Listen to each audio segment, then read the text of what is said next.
გერმანიამ ქართველ მაღალჩინოსნებს, რომლებიც აქციების ჩახშობაზე პასუხისმგებლები არიან, ქვეყანაში შესვლაზე დამატებითი აკრძალვა დაუწესა. როგორც გერმანიის საგარეო საქმეთა სამინისტრო X-ზე წერს, თითქმის 3 თვეა, რაც ქართველი ხალხი მართავს აქციებს ევროპული მომავლის მოთხოვნით და ეწინააღმდეგება მართველი პარტიის კურსს. განცხადებაში აღნიშნულია, რომ მოსახლეობა დაშინების, დაკავებებისა და ძალადობის საფრთხის წინაშე კვლავ დგას.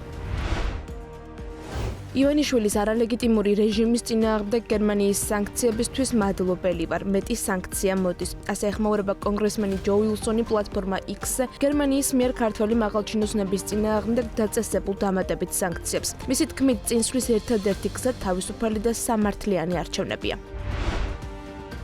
უკრაინასთან იშვიათი წიაღისეულის შესახებ შეთანხმებას მალე მოვაწერთ ხელს. ამის შესახებ ამერიკის პრეზიდენტმა დონალდ ტრამპმა განაცხადა. მისი თქმით, ახლა ტერიტორიების სადემარკაციო ხაზების შესახებ საუბრობენ. ამასთან, როგორც შტატების პრეზიდენტმა აღნიშნა, უკრაინასთან ელექტროსადგურების ამერიკული კომპანიების მფლობელობაში გადაცემის საკითხი განიხილება. ტრამპის განცხადებით, Air-Riyadh-ში გამართული მოლაპარაკებები ძირითადად შავ ზღვაში ცეცხლის შეწყვეტაზე იყო კონცენტრირებული, განხილული იყო სხვა საკითხებიც, რომლებიც რუსეთთან სამწლიანი ომის შეჩერებისკენ არის მიმართული. ასევე ცნობილი ხდება, რომ ამერიკისა და უკრაინის დელეგაციების წარმომადგენლებს შორის მოლაპარაკებების კიდევ ერთი რაუნდი სავარაუდოდ დღეს გაიმართება.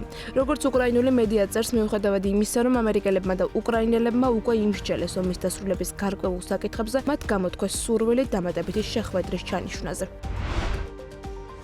გრენლანდიაში ამერიკის დელეგაციის ვიზიტი პროვოკაცია არ არის. ამის შესახებ ამერიკის პრეზიდენტმა დონალდ ტრამპმა თეთრ სახლში გამართულ კაბინეტის შეხვედრაზე ჟურნალისტებთან საუბრისას განაცხადა. გრენლანდიიდან ბევრ ადამიანთან გვაქვს საქმე, რომელთაც სურთ, რომ რაღაც მოხდეს და ისინი სათანადოდ დაცულები იყვნენ და მათზე იზრუნონ. ვფიქრობ, გრენლანდია არის ის, რაც შეიძლება ჩვენს მომავალში იყოს. ისინი გვეძახიან და ჩვენ იქ დაგვპატიჟეს, აღნიშნა ტრამპმა. ცნობისთვის მიმდინარე კვირაში გრენლანდიას შტატების დელეგაცია ეწევა, რომელსაც ვიცე-პრეზიდენტი JD Vance-ის მეუღლე უშა ვენსი უხელმძღვანელებს. ასევე დელეგაციის შემადგენლობაში თეთრი სახლის მრჩეველი ეროვნული უსაფრთხოების საკითხებში მაიკ უოლცი და ენერგეტიკის მინისტრი კრის რაითი იქნებიან. რუსეთის პრეზიდენტი ვლადიმერ პუტინი არაბთა გაერთიანებული საამიროების პრეზიდენტს მუჰამედ ბინ ზაიდ ალ-ნაჰიანას ესაუბრა. ამის შესახებ ინფორმაციას რუსული მედია კრემლის პრესსამსახურზე დაყრდნობით ავრცელებს. კრემლის ინფორმაციით, პუტინმა არაბთა გაერთიანებული საამიროების პრეზიდენტს რუსეთსა და უკრაინას შორის ტყვეების გაცვლის პროცესში შუამავლობის გამო მადლობა გადაუხადა. ამასთან, მათი ცნობით, ლიდერებმა რუსეთსა და შტატებს შორის მიმდინარე მოლაპარაკებების საკითხი განიხილეს. თურქეთის პოლიციამ სტამბოლში საპროტესტო აქციების კიდევ 43 მონაწილე დააკავა. ამის შესახებ თურქეთის შინაგან საქმეთა მინისტრი არი იერლიკაია სოციალურ ქსელ X-ზე იუწყება. შეგახსენებთ, უკვე მე-7 დღეა, რაც სტამბოლის მერის ექრემ იმამოღლუს დაპატიმრების გადაწყვეტილებას ათასობით ადამიანი ქუჩაში აპროტესტებს. საპროტესტო ტალღა კიდევ უფრო გაძლიერდა მას შემდეგ, რაც სასამართლომ მას კორუფციის ბრალდებით წინასწარი პატიმრობა შეუფარდა. თურქეთში მიმდინარე პროცესებთან დაკავშირებით განცხადება გააკეთა ევროკომისიამ. ისინი მოუწოდებენ თურქეთს დაიცვას დემოკრატიული ღირებულებები, როგორც ევროპის საბჭოს წევრმა და ევროკავშირში გაწევრიანების კანდიდატმა ქვეყანამ.